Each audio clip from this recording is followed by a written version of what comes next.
ஹாய்ங்க, welcome back to பட்டாம்பூச்சி கூட்டம். நம்ம கிராமத்து சுவையில் 10 நிமிஷத்தில் எப்படி பட்டுன்னு கம்பு தயிர் சாதம் ரெடி பண்ணுறது அப்படிங்கிறத நம்ம வீடியோவில் நான் சொல்லியிருக்கேன். சூப்பரான கம்பு தயிர் சாதங்க, வேறு லெவலுங்க. இது க்ரீமி பேஸில் சும்மா செம்ம ஸ்ட்ரக்சரில் செம்மையாக நம்ம தயிர் சாதம் இருக்குது. பாருங்கள் எப்படி பண்ணணுன்னு நம்ம வீடியோக்குள்ளே போய் பார்க்கலாம். அந்த தயிர் சாதத்தை எடுக்கும் போதே அந்த கோல்டன் கலரில் அந்த க்ரீமி பேஸில் வேறு லெவலில் இருக்குது பாருங்கள். பொமக்ரானட்லாம் போட்டுட்டு அப்போ பார்க்கும் போதே நாக்கில் எனக்கு சொல்லும் போதே எச்சு ஊறுதுங்க. எத்தனை பேருக்கு இந்த கம்பு தயிர் சாதம் பிடிக்கும்னு மறக்காம நம்ம கமெண்ட் பாக்ஸில் சொல்லுங்கள். எனக்கு அது ரொம்ப ரொம்ப பிடிக்கும். இன்றைக்கி நம்ம குட்டீஸ்க்கு நான் அதை செஞ்சு கொடுத்து அவங்க ரொம்ப விரும்பி சாப்பிட்டாங்க. கொளுத்துற வெயிலுக்கு தயிர் சாதம் சாப்பிட்டிங்கன்னா வேறு லெவலில் இருக்குங்க. கம்பி ரொம்ப குளிர்ச்சி, அது கூட கேர்டு நீங்கள் மிக்ஸ் பண்ணிங்கன்னா ஐயோயோ வேறு லெவலில் இருக்குங்க. அது கூட நம்ம இன்னும் சின்ன சின்ன நிறைய டிப்ஸும் உங்களுக்கு நான் சொல்லி கொடுத்துருக்கேன். நம்ம வீடியோவை ஸ்கிப் பண்ணாமல் யார் பார்க்குறீங்களோ அவங்களுக்குலாம் ரொம்ப யூஸ்ஃபுல்லாக இருக்கும் நான் கொடுத்த டிப்ஸ் எல்லாமே. ஸோ வீடியோவை தயவு செஞ்சு ஸ்கிப் பண்ணாமல் பாருங்கள். நிறைய பேர் சப்ஸ்கிரைப் பண்ணாமல் பார்க்குறீங்க, சப்ஸ்கிரைப் பண்ணிவிட்டு பாருங்கள். நிறைய பேருக்கு முடிஞ்ச அளவுக்கு ஷேர் பண்ணுங்கள். நமக்கு தெரிஞ்ச விஷயத்தை நிறைய பேருக்கு சொல்லிக் கொடுக்கறது மூலிமா கடவுள் நமக்கு நிறைய விஷயங்களை சொல்லிக் கொடுப்பாரு அப்படிங்கிறது தான் எனக்கு எட்டின அறிவு வரைக்கும் நான் தெரிஞ்சுக்கிட்ட ஒரு விஷயம். ஸோ எனக்கு தெரிஞ்ச நிறைய விஷயங்கள் நான் உங்களுக்கு ஷேர் பண்ணுறேன். இந்த வீடியோ மூலிமா எனக்கு ஒரு நல்ல பிளாட்ஃபார்ம் கிடச்சிருக்குது நினச்சி நான் ரொம்ப சந்தோஷப்படுறேன். தயிர் சாதம் ரெடி ஆகிடுச்சுன்னு அதுக்கு என்னென்ன டிஷ்ஷஸ் வச்சுருக்கேன் சைட் டிஷ்னு பாருங்கள். ரொம்பவே சூப்பராக இருக்கும். நீங்களும் உங்கள் வீட்டில் ட்ரை பண்ணி இப்போ வீடியோக்குள்ளே போகலாம் வாங்க. கம்பு எடுத்திருக்கேன். கம்பை ஃபஸ்ட்டே வாஷ் பண்ணி க்ளீனாக இருக்கிற கம்பு தான் இது. நல்லாவே வாஷ் பண்ணி க்ளீனாகவே இருக்குது. நான் இந்த ஒரு டம்ளர் அளவு தான் மெஷர்மெண்ட் எடுத்திருக்கேன். ஒரு டம்ளர் அளவுக்கு நான் கம்பு எடுத்திருக்கேன். அதே டம்ளர் அளவுக்கு தான் நம்ம தண்ணியும் வைக்க போகிறோம். நான் கம்பு எடுத்துகிட்டு ஃபஸ்ட்டு என்ன பண்ணிடுறேன்னா குக்கரில் ஃபஸ்ட்டு ஒன்றும் பாதியமாக உடச்சிக்கிறேன். முழுசாக நம்ம வேக வச்சு அது வேகாது. ஒன்றும் பாதியமாக உடச்சி அதுக்கப்புறம் அதை வாஷ் பண்ணி அப்புறம் மெஷர்மெண்ட் அளவு தண்ணி ஊற்றி அந்த தண்ணியிலே நம்ம என்ன பண்ண போகிறோம், ஒரு ½ மணி நேரம் அதை சோக் பண்ண போகிறோம். இப்போது மில்லட்ஸை பொறுத்த அளவுக்கு நம்ம எப்படி அதை சமைக்கிறோம், எந்த டேஸ்ட்டில் சமைக்கிறோம் அப்படின்றத பொறுத்து தான் அதனுடைய டேஸ்ட் நமக்கு அது நல்லாயிருக்கும், சீக்கிரம் டைஜஷன் ஆகும். நிறைய பேர் மில்லட்ஸ் என் குழந்தைங்களுக்கு செட் ஆகாதுப்பா, அது செரிக்காது, பெரியவங்களுக்கு சீக்கிரம் செரிக்காது அப்படின்னு சொல்கிறீங்க.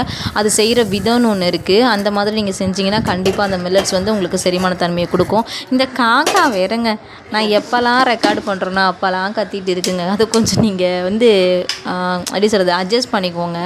நான் என்ன பண்ணுறது, தனியாக ஒரு ரூம் எடுத்தாங்க நான் போய் ரெக்கார்ட் பண்ண முடியும். நம்ம இருக்கிறதே மாதிரி இடத்துல இருக்கும். காக்காவை நம்ம தொடுத்தவும் முடியாது, அதுவும் ஒரு ஜீவன் தான். ஸோ அதனால் அது கத்திட்டு போட்டோம். நீங்கள் கொஞ்சம் அட்ஜஸ்ட் பண்ணி கேளுங்க, ஓகேங்களா? இந்த மாதிரி ஒன்றும் பாதியமாக அரைச்சி எடுத்துக்கோங்க. குக்கரில் போட்டு வாஷ் பண்ணிவிட்டு ஒரு டம்ளருக்கு 4 டம்ளர் தண்ணி. மெஷர்மெண்ட்டு மட்டும் மறந்துடாதீங்க, கவனமாக கேளுங்க. ஒரு டம்ளர் அரிசிக்கு 4 டம்ளர் கொட்டி வாஷ் தண்ணி, அதாவது ஒரு டம்ளர் கம்புக்கு 4 டம்ளர் தண்ணி எடுத்துக்கோங்க. அதை ஒரு ½ மணி நேரம் ஊற வைங்க. அதுக்கப்புறம் விசில் விடுங்க. கரெக்டாக 6 விசில் 7 கூட விடுங்களேன். நல்லா குழன்னு மசிஞ்சு அழகாக வரணும். அது வரைக்கும் ஒரு 7 விசில் விட்டு எடுத்து நீங்கள் வச்சுக்கோங்க. விசில் விட்டு எடுத்து வச்சிங்கன்னா தண்ணியாக கொஞ்சம் லைட்டாக தண்ணியாக இருந்தாலும் பரவாயில்ல எடுத்து வச்சிங்கன்னா கொஞ்சம் நேரத்தில் அது கெட்டியாகிடும், ஓகேங்களா? கெட்டியாகும் போது நம்ம அழகாக தயிரை எடுத்து அதில் ஊற்றிக்கணும். நிறைய தயிர் ஊற்றாதீங்க. கெட்டியாக நீங்கள் வீட்டில் தயிர் வச்சுருந்தாலும் சரி, நான் இன்றைக்கி கடையில் இருந்தால் பர்ச்சேஸ் பண்ண தயிர், அந்த தயிரை வச்சு தான் நான் தயிர் சாதம் செஞ்சு காட்ட போகிறேன். அதுக்கு சைடிஷ் நான் உருளைக்கிழங்கு வறுவலும் ஊறுகாய் மிளகாவும் பிக்கலும் தான் வச்சுருந்தேன். அதுக்கு சைடிஷ் நீங்கள் என்ன வேணாலும் வச்சுக்கலாம், ரொம்பவே நல்லாயிருக்கும். இஞ்சி மாயில தொக்குன்னு சொல்லிட்டு ஒன்று இருக்கும் பாருங்களேன், மா இஞ்சின்னு சொல்லிட்டு நல்லாயிருக்குங்க. அது ரொம்ப நல்லாயிருக்கும் அந்த ஊறுகாய். அந்த மா இஞ்சி ரொம்ப ரேர் கிடைக்கிறது. பட் ஆனால் அது கிடச்சதுன்னா வாங்கி வச்சுக்கோங்க. அந்த தொக்குலாம் அந்தளோடைய ஊறுகாயெலாம் இந்த மாதிரி கம்பு சாதத்துக்கெலாம் வச்சு சாப்பிட்டோம்னா அப்பப்பப்பா வேறு லெவலில் இருக்குங்க. உண்மையிலேயே நான் சொல்கிறேன். நிறைய பேர் கம்பளை கூழ் சாப்பிட்ருப்பீங்க, கஞ்சி சாப்பிட்ருப்பீங்க, கர்ட் ரைஸ் சாப்பிட்ருப்பீங்க என்னன்னு தெரில. எனக்கு அது ரொம்ப புதுசாக இருந்துச்சு. நான் ஃபஸ்ட் டைம் அதை செஞ்சு சாப்பிடும் போது எனக்கு ஒருத்தவங்க சொல்லி கொடுத்தாங்க. அப்போ அதை சாப்பிடும் போது எனக்கு ரொம்ப ரொம்ப பிடிச்சிருந்துச்சு. அதை நான் எங்கள் வீட்லேயும் ட்ரை பண்ணி எங்களுடைய குட்டீஸ்க்கெலாம் செஞ்சு கொடுக்கும்போது அவங்க ரொம்ப லைக் பண்ணி சாப்பிட்டாங்க. இப்போ பாருங்கள், இந்த மாதிரி தான் அது கெட்டியாகிடும் ஒரு ஸ்டேஜுக்கு மேலே.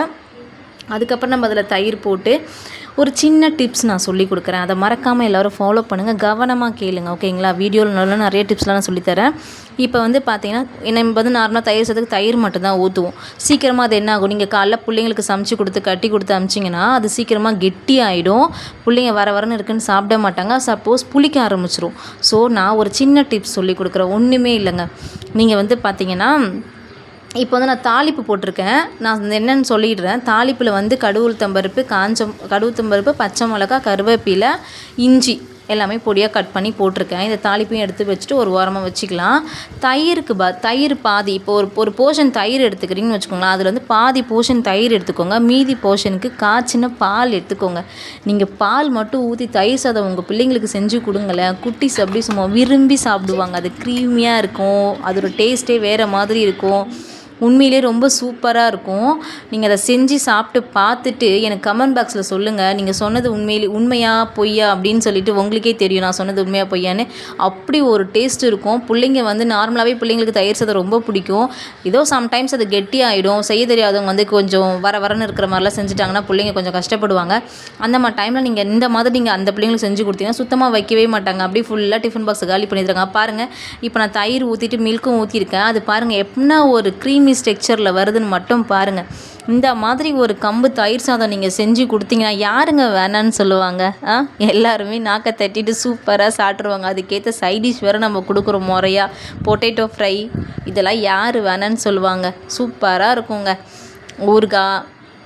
ஊறுகாய் மிளகா வேறு லெவலில் இருக்கும். அதுவும் நம்ம இதில் இன்னும் கொஞ்சம் என்ன ஆட் பண்ணியிருக்கோம், பொமக்ரானட் ஆட் பண்ணியிருக்கோம். பொமக்ரானட் ஆட் பண்ணி தாளிப்பு போட்டு கொத்தமல்லியை போட்டு வாவ், அந்த வாசனையே வேறு லெவலில் இருக்குங்க.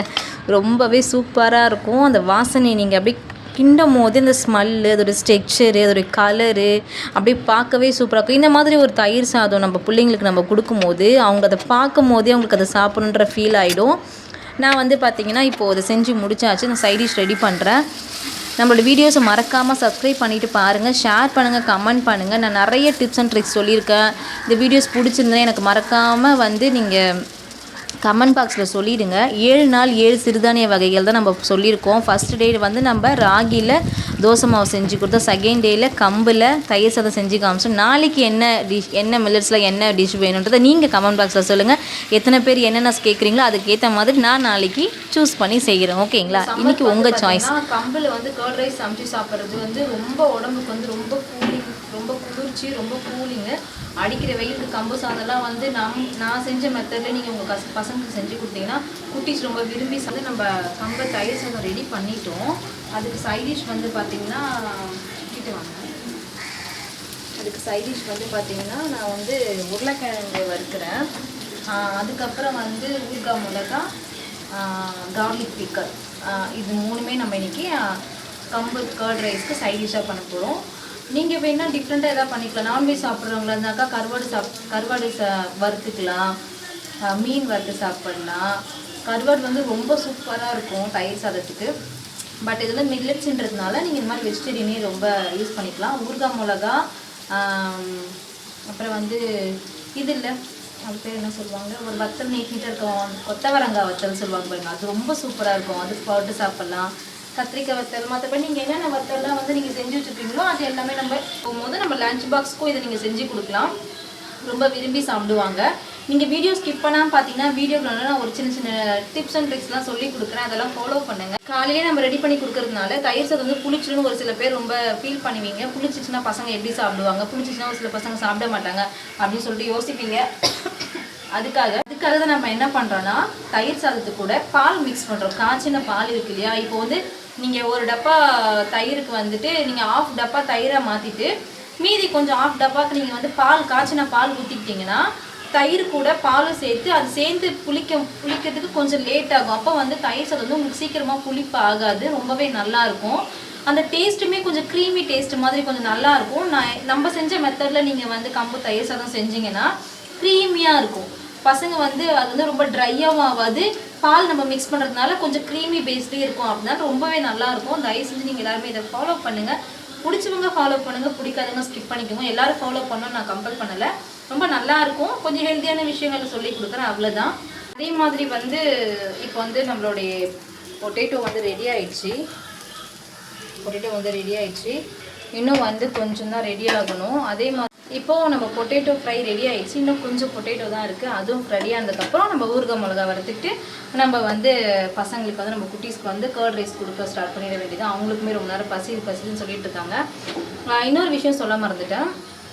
இப்போ வந்துட்டு நிறைய பசங்களுக்கு வந்து நீங்கள் கொஞ்சம் பேர் பயப்படலாம். மில்லட்ஸ் எடுத்துக்கிட்டால் சீக்கிரம் செரிமானம் ஆகாது குழந்தைங்களுக்கு அப்படின்னு சொல்லிட்டு நிறைய பேர் பயப்படுவீங்க. அது எனக்கு புரியுது. நானுமே ஃபஸ்ட்டு அப்படி தான் பயந்தேன். அது செய்கிற விதம்னு ஒன்று இருக்குது. ஒவ்வொருத்தங்க ஒவ்வொரு மெத்தடில் செய்வாங்க.